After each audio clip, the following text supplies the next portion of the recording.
주님은 본문 즉 팔복의 6번째 마음이 청결한 자는 복이 있나니 저희가 하나님을 볼 것이며 라고 말씀하시므로 하나님을 마음으로 본다는 사실을 분명히 하고 있습니다. 하나님을 확실히 볼 수 있습니다. 신을 믿는 일은 막연한 일이며 확신할 수 있는 성질의 일이 아니라고 생각하는 사람들이 많다는 것을 알고 있습니다.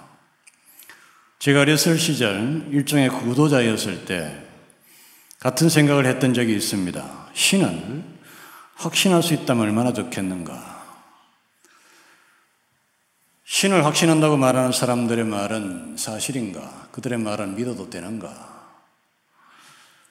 신을 확신하는 일은 정말 가능한 일인가? 제가 분명히 말씀드리지만 그것은 가능한 일입니다. 이 사실을 분명하게 말할 수 있어서 너무나 감사하고 다행입니다.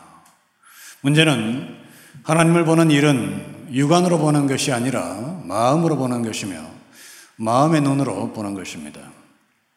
만일 누구에게나 가능하고 그다지 어렵지도 않은 그 비결만 몸에 익히면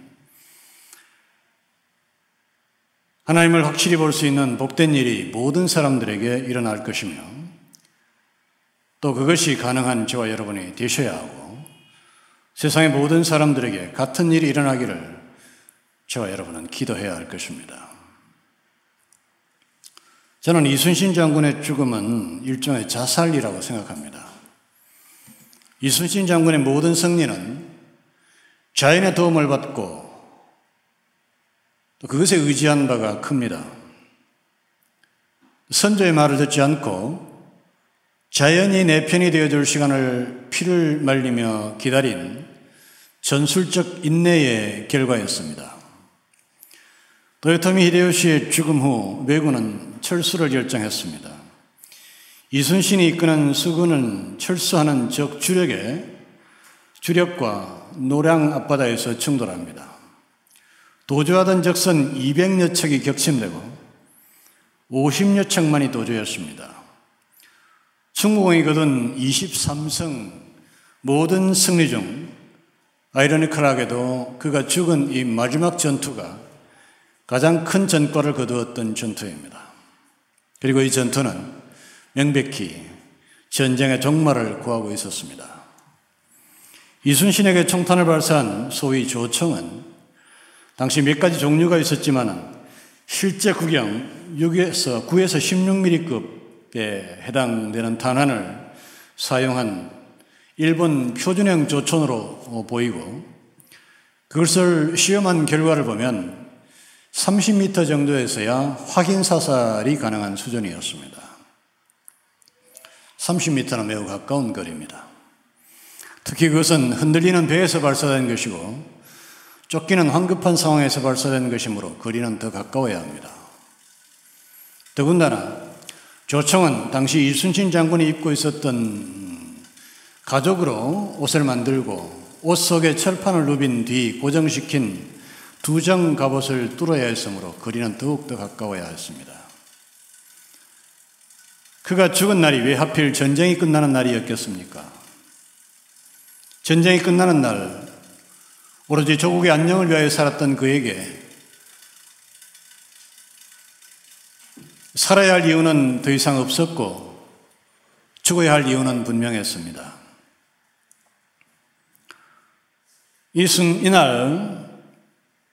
이날과 이 순간에 관해서 언급하는 말들이 많지만 충무공이 죽어야 할 이유를 바로 보는 사람은 많지 않은 것 같습니다.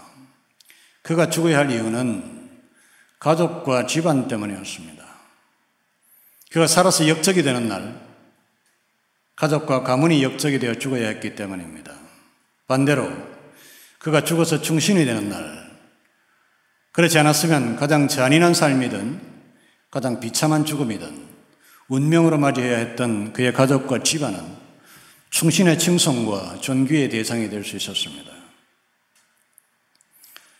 전장에 무지하고 두려움이 많았으며 옹졸한 선조에게 이순신은 그야말로 나라를 구하는 공을 세웠음에도 말을 고분고분 들어주지 않고 자신의 조급함에 부응하지 않는 사람으로 비춰졌으며 따라서 늘 마음에 들지 않는 장수였습니다. 충무공을 감옥에 가두고 고문하고 죽이려고 했으며 결국 백의종군 시킨 선조는 상황상 어쩔 수 없이 이순신을 참고 있었을 뿐 늘 증오의 대상으로 여겼습니다. 또한 다윗이 사울에게 그랬던 것처럼 전쟁이 끝났을 때 언제나 지나친 영웅은 부끄러운 왕의 적이 되는 법입니다. 임진왜란에 참가한 김덕령이라는 장군은 반란을 꾀하려 했다는 누명을 쓰고 사형을 당하였고, 곽재우 장군 또한 장군의 직책에서 쫓겨나 야인으로 살다가 생을 마감했습니다. 역사는 김덕령과 곽재우만을 말하지만은 역사를 뛰어넘는 마음의 눈은 정작 그분들이 가장 아파했을 그분들의 가족과 그 가족들을 향한 사랑을 보아야 합니다. 이순신 장군이 그랬던 것처럼 말입니다. 붉은 갑옷을 입고 도주하는 적선에 최대한 접근하기를 명령하는 대장선, 장군 지휘단 위에 선 충무공과 그 순간 자신을 조준하는 조총을 응시하고 있던 장군의 눈빛을 저는 보고 있습니다. 이 장면이 제가 육안으로는 절대 볼 수 없는 것을 마음의 눈으로 본 바 1598년 12월 16일, 음력 11월 19일 제가 자라났던 그리고 가끔 보아왔던 노량 앞바다에서 이 땅에서 일어난 역사의 한 획을 끊는 사건의 일부입니다. 제가 이 일을 이토록 장황하게 말하는 것은 어떻게 하든지 마음의 눈으로 본다는 것이 도대체 무엇이며 그것이 우리에게 얼마나 익숙하고 일상적인 일이며 또한 신비한 무엇이 아니고 누구라도 가능한 실제적인 일이라는 사실을 여러분과 온 세상에 간절히 보여드리고 싶기 때문입니다. 저는 이런 식으로 통일을 할 수 있게 되었으며 해야 하고 싶은 김정은의 마음을 들여다보기도 하고 궁궐 속 해경궁 홍씨의 아픔을 읽기도 합니다. 그리고 이 모든 것들과 완전히 같은 성격을 갖고 있는 모세와 다윗을 포함한 성경 속 인물들의 마음과 감정과 결심을 들여다보기도 합니다. 그리고 드디어 갈릴리 바다와 가나의 혼인잔치에서와 예루살렘과 감람원에서 골고다에서 예수를 보며 그 역사적 인물 예수 안에서 선명한 하나님을 볼 수 있게 되는 것입니다. 이것이 마음으로 하나님을 보는 방법이며 비결입니다. 이것 이상의 무엇이 아닙니다. 바로 우리가 매일 구사하는 마음으로 보는 법을 통하여 하나님을 보려고 하시기 바랍니다. 오늘 주께서 선포하신 대로 여러분과 온 세상이 바로 그 눈으로 하나님을 볼 수 있게 되기를 간절히 축원합니다. 이야기가 여기에 이르면 부가적으로 반드시 짚고 넘어가야 하는 주제가 있습니다. 바로 성령의 역사입니다.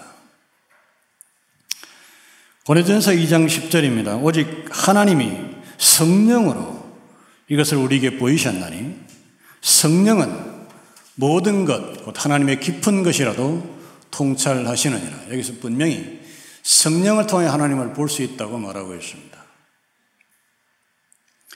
어떤 사람들은 제게 이렇게 말하고 싶어 할 겁니다. 당신의 말에는 성령이 없다. 당신은 지금 하나님을 보고 하는 것이 단순히 사람의 지성이라고 말하고 있는 것이다. 그렇다면 성경이 분명히 선포하고 있는 이 문제에 관한 성령님의 역사는 어디로 갔는가?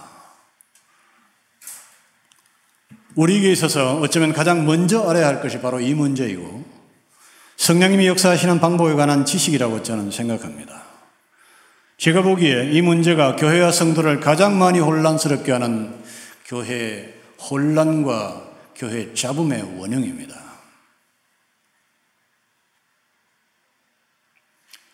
이제 제가 드리는 이 말씀으로 이 문제와 관련된 모든 혼란이 사라지는 것을 바라보는 것은 욕심이라는 것을 알지만 성령의 각성이 역사하면 불가능한 것도 아닐 것입니다. 그 중대한 말씀을 지금부터 드립니다. 성령은 많은 일을 하십니다. 성령은 영으로서 성도가 신비한 영적 체험 혹은 경험을 할 수 있도록 역사하십니다. 제가 그것을 부정하는 것은 결코 아닙니다. 저는 오히려 그것을 사모합니다. 성도가 신유의 능력을 갖고 귀신을 쫓아내고 방언을 말하게 되는 것은 얼마나 귀하고 아름다운 일입니까? 우리의 교회와 세상에 있는 모든 교회들에게 그런 일들이 일어나기를 저는 날마다 기도하고 있습니다. 바로 우리 교회와 저와 여러분에게 그런 일들이 일어나기를 저는 간절히 소망하고 있습니다. 또 이런 방식의 신비체험을 통하여 하나님을 보게 되는 것도 지극히 복된 일입니다. 저는 저의 이 우둔한 지성을 통하여 하나님을 보는 피곤한 작업을 중단하고 하나님의 성령이 역사하여 편안히 인도함을 받고 내가 입신이든 무엇이든 나의 영적인 눈으로 살아계신 하나님의 그 거룩한 영광을 보게 되는 그날이 오기를 간절히 소망하고 있습니다. 그러나 성령은 더 많이 사람의 마음, 즉 지성에 역사합니다.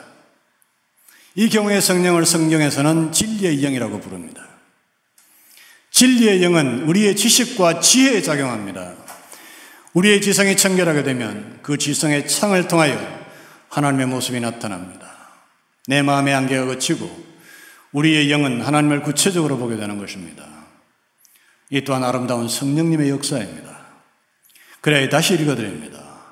이 구절에 대한 바른 이해가 있기를 축원합니다. 고린도전서 2장 10절입니다. 오직 하나님이, 제가 부가적으로 첨부합니다, 지식의 성령으로 이것을 우리에게 보이셨나니 지식의 성령은 모든 것 곧 하나님의 깊은 것이라도 통달하시느니라. 깨달음이 있기를 축원합니다. 이와 같이 통칭하여 마음이라고 불리는 우리의 지성과 분별과 직관과 통찰이란 눈을 통하여 하나님을 보는 은혜가 저와 여러분에게 풍성하게 일어난 복된 일이 있게 되기를 주의 이름으로 축원합니다. 문제는 그 마음의 상태입니다. 그 마음이 청결해야 한다는 거죠. 이제 마음이 청결한 자는 복이 있나니 저희가 하나님을 볼 것이며 그렇게 말씀하셨습니다. 마음이 청결한 것이 무엇인지 알아야 할 순서입니다. 오늘 설교가 어쩔 수 없이 복잡한 과정을 거치게 될까 걱정이 되지만 마음의 청결이 무엇인지 바로 알기 위해서 반드시 청결 자체의 개념이 무엇인지부터 알아야 됩니다. 청결은 깨끗하다는 거죠. 그런데 이 청결이 더러운 것이 없는 상태가 아니라는 것부터 알아야 됩니다. 혼란스럽습니까? 우리가 마음의 청결을 말하면요, 사람들은 즉시 빈 마음, 무념무상, 고요한 마음, 탐욕과 욕심이 사라진 마음, 번뇌가 사라진 마음을 떠올립니다. 여러분, 바로 이게 모든 혼란의 핵심이고 본질입니다. 세상의 저와 여러분의 마음에는 제가 분명히 말씀드립니다. 죽었다 깨어나는 일이 있어도 빈 마음, 무념무상, 고요한 마음, 탐욕과 욕심이 사라진 마음, 번뇌가 사라진 마음 같은 것은 우리 안에 생겨날 수도 없고 우리 안에 가지고 있지도 않습니다, 여러분.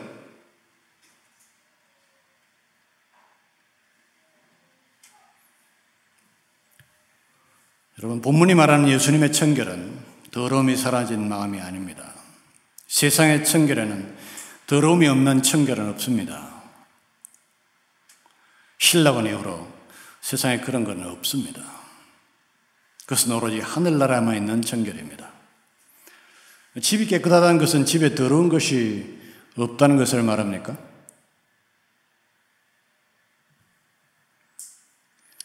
집이 깨끗하다는 것은 더러운 것과 깨끗한 것이 분리되고 구분됐다는 걸 말합니다. 더러운 것은 여전히 있습니다. 오늘 우리 교회 대청소 한번 할까요? 네, 대체로 지금 제 방하고 이런 부분이 별로 깨끗하지는 않지만 제가 만약 거기를 정리한다고 여러분 생각해 보세요. 있던 거 다 그대로 두고 그냥 위치만 바꾸는 겁니다. 자, 집을 청소한 일을 한번 생각해 보겠습니다. 옷가지가 널려 있고 음식물과 쓰레기가 바닥에 떨어져 있습니다. 라면 봉지가 여기저기 굴러다니죠.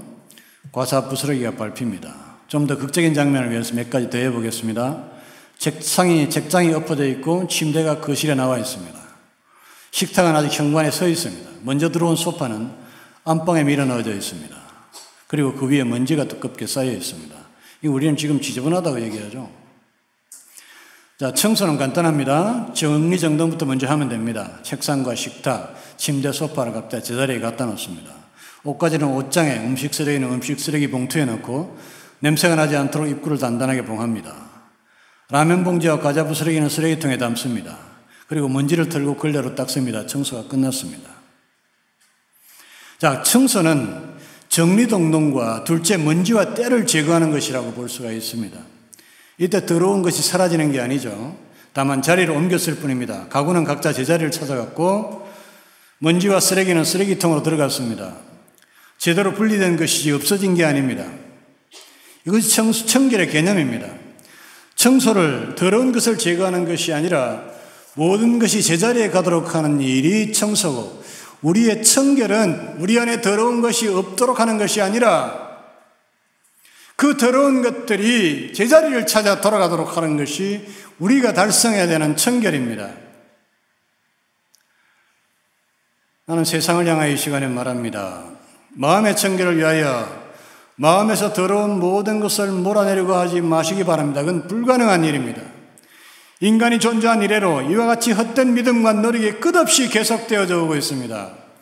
모든 인간의 역사는 이 헛된 투쟁의 연속이었다고 말해도 과언이 아닙니다. 바로 이 일이 세상에 가장 심하고 끈질기게 속고 있는 부분입니다. 이제는 정말 더 이상 속지 않게 되기를 바랍니다. 진정한 인류 마음의 청결, 그건 인류가 도모해왔고 추구해왔던 방법으로는 이루어질 수가 없는 법입니다. 여러분, 적어도 마음의 청결을 추구하고 어떻게 하면 좀 더 깨끗하게 살 수 있을까를 고민하는 사람이라면 제 이 말을 몸과 귀를 기울여 들어야만 합니다.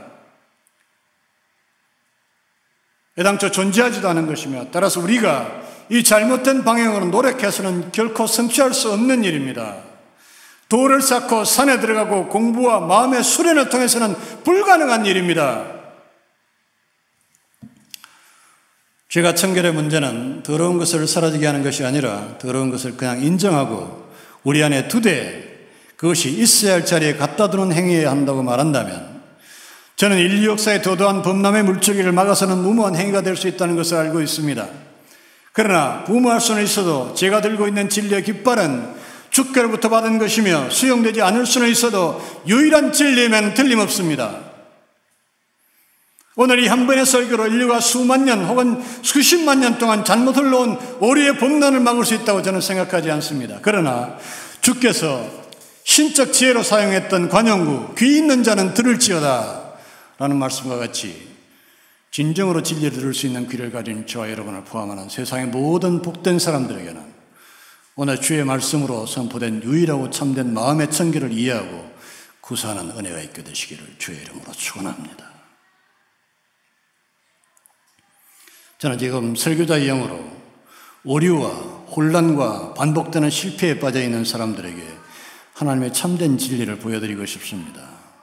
진정한 마음의 청결은 오로지 예수께서 말씀하시는 오늘의 본문과 그 본문이 포함되어진 팔복의 구조 속에서만 일어납니다. 심령의 가난이라는 쓰레기를 애통이라는 통에 담아두는 것이 마음의 청결입니다.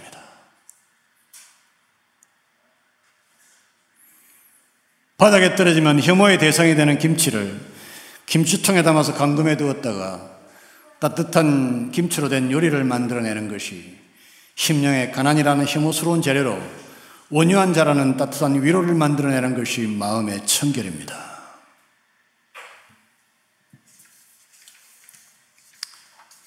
만일 진정한 청소의 의미를 알았다면 집안에 쓰레기를 만들어내지 않기 위해 골몰할 것이 아니라 있는 쓰레기를 모아 쓰레기통에 집어넣기 바랍니다.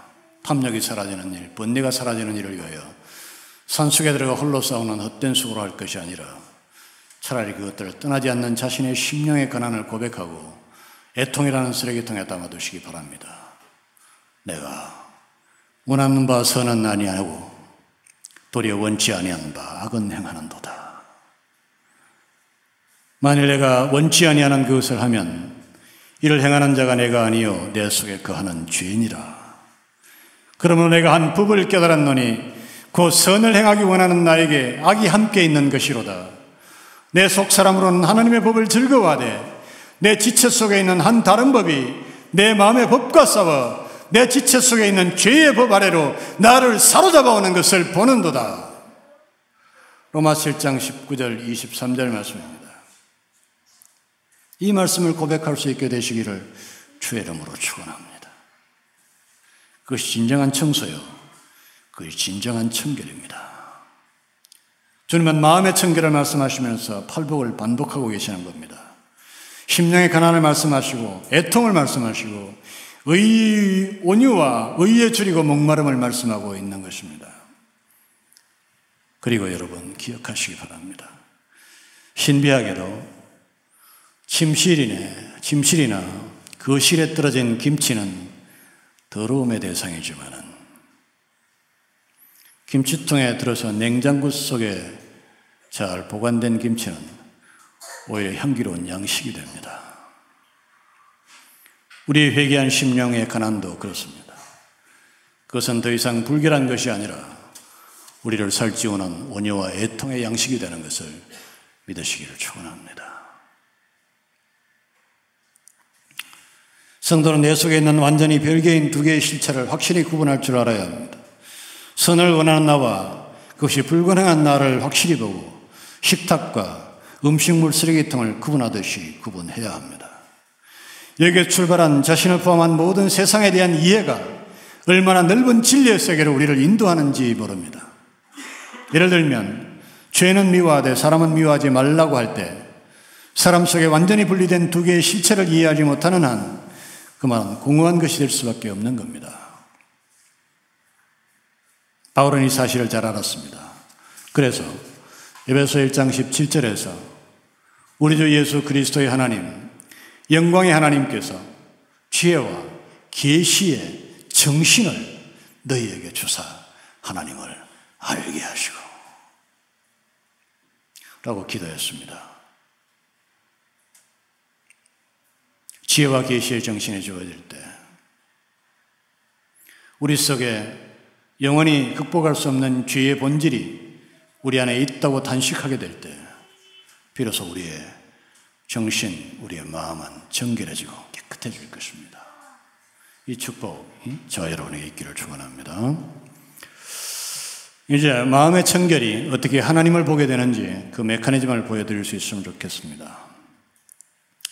심령의 가난, 즉 자기 안에 의로운 것이 없다는 것을 인식한 사람의 최고의 축복은 필요를 인식한다는 겁니다. 심령이 가난한 사람은 자신의 의를 자기 안에서 찾는 것은 이제 불가능하다는 것을 인정하게 됩니다. 그리고 그를 묶어 두었던 오래된 혹은 공부 혹은 수행 혹은 참선의 자리를 털고 일어나 다른 이의 도움을 구하게 될 것입니다. 그리고 이렇게 말합니다. 나는 나를 구원할 수 없습니다. 누군가 나를 도와주십시오. 로마서 7장 24절입니다. 오호라 나는 곤고한 사람이로다. 이 사망의 몸에서 누가 나를 건져내랴. 그리고 더 나아가서 만일 성령이 역사하시는 바대로 팔복의 고발을 듣게 된 사람은 특별히 심령의 가난을 고발한 바로 그분이 최고의 지혜이며 인간의 진실을 유일하게 설파한 분이며 바로 위대한 조발자이며 바로 그분이 유일한 도움이 될지도 모른다는 소망을 갖게 될 것입니다. 그리고 이렇게 말할 수 있게 됩니다. 내가 산을 향하여 눈을 들리라. 나의 도움이 어디서 올고 나의 도움이 천지를 지으신 여호와에게서로다. 여호와께서 너를 지켜 모든 환난을 면케 하시며 또 내 영혼을 지키시리로다.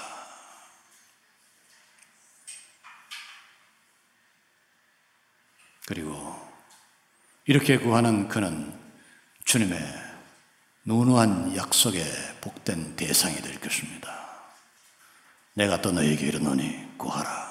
그러면 너희에게 주실 것이요. 찾으라 그러면 찾을 것이요.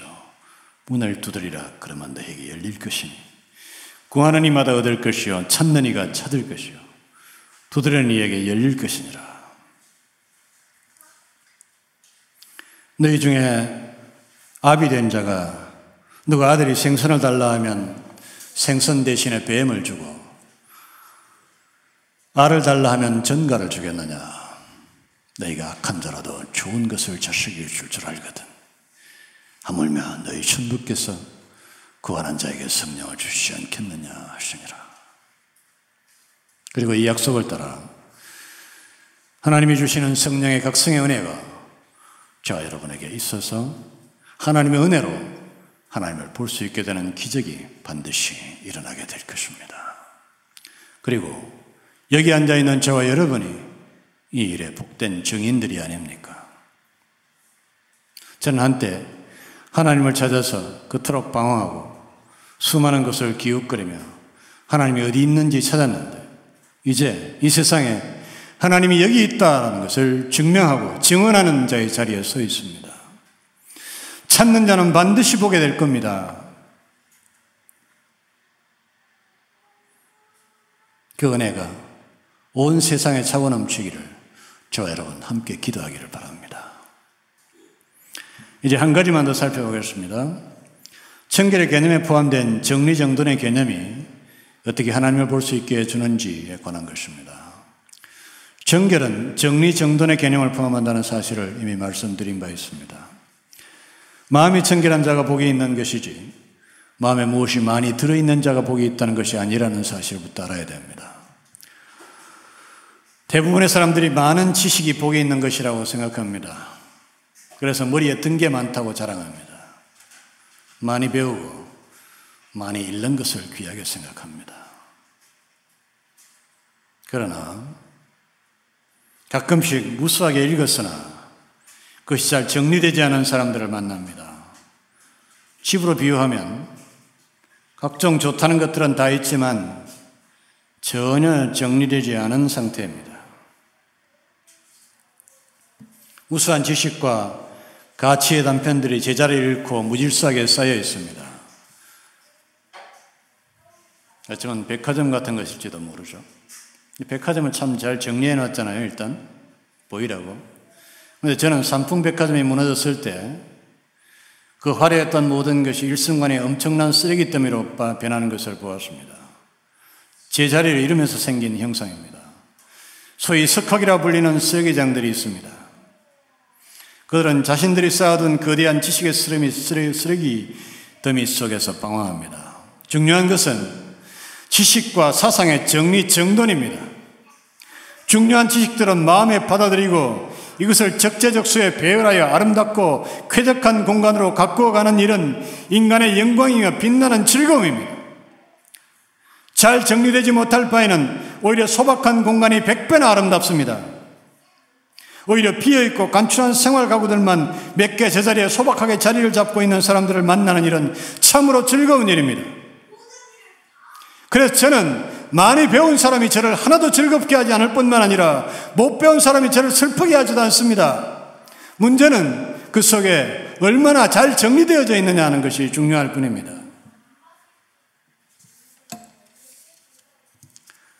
저는 여러분의 영혼이 깨끗하게 되기 위해서 오히려 가구들을 드러내라고 충고하고 싶습니다. 오늘날 실내 디자이너들은 이것을 잘 알고 있는 것 같습니다. 최근의 인테리어 디자인 동향은 없는 공간을 지향합니다. 극단적으로 절대적 필요의 가구들만 배치하는 것이 더 아름답습니다. 우리 홍대 주변, 연남동 이쪽 주변은 특별히 카페 거리로 유명한데요. 제가 알고 있는 이 동네 어떤 카페는 식탁조차 없더라고요. 여러분, 앉아서 먹을 수 있는 의자도 없어요. 그냥 사람들이 이렇게 언덕배기처럼 생긴 그 벽돌로 쌓아둔 거 있어요. 거기에 이렇게 마치 그냥 동산에 앉아 있는 것처럼 앉아서 커피 마시고 하더라고요.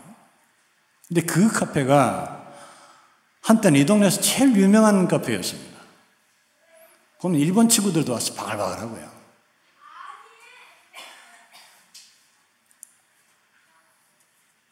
여러분, 어린아이들이나 정신적인 장애가 있는 사람들의 경우입니다. 아무것도 없는 거죠. 이 경우를 저는 사랑합니다. 마음이 청결한 자가 복이 있나니. 창세로부터 그 보이지 아니하는 것들, 곧 그 영원하신 능력과 신성이 그 만드신 만물의 분명히 보여 알게 되나니 그러므로 저희가 핑계치 못할지니라.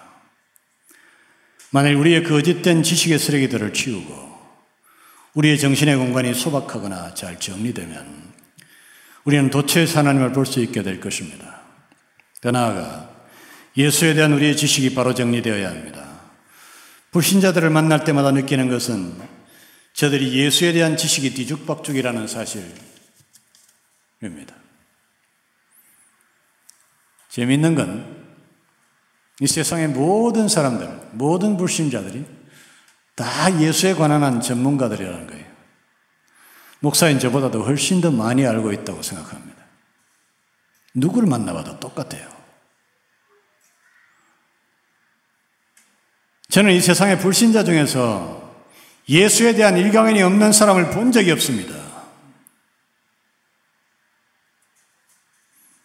문제는 제가 그것을 인정해 준다고 하더라도 예수에 대한 지식이 가구 재활용을 위해 쌓아둔 창고 같아서 예수에 대한 지식 중 어느 것도 실제로 사용할 수 있는 것은 아예 없다는 겁니다. 예수와 그분의 사역들은 극각하게 한없는 중요성을 가지고 있습니다. 그러나 그 모든 일들을 종합하면 우리는 더 놀라운 것을 보게 됩니다. 저는 그리스도시요 살아계신 하나님의 아들입니다. 베드로는 고백했습니다. 베드로가 그렇게 고백하도록 하는 마음의 청결, 베드로는 예수를 제대로 보았습니다. 그의 눈앞에 벌어지는 사실들을 사실로 받아들였습니다. 그리고 그 사실에 입각하여 그의 모든 지식들을 재배치하고 재해석했습니다. 그리고 이제 그는 고백합니다. 주는 그리스도시요 살아계신 하나님의 아들입니다. 이것이 참된 결론이지 않습니까?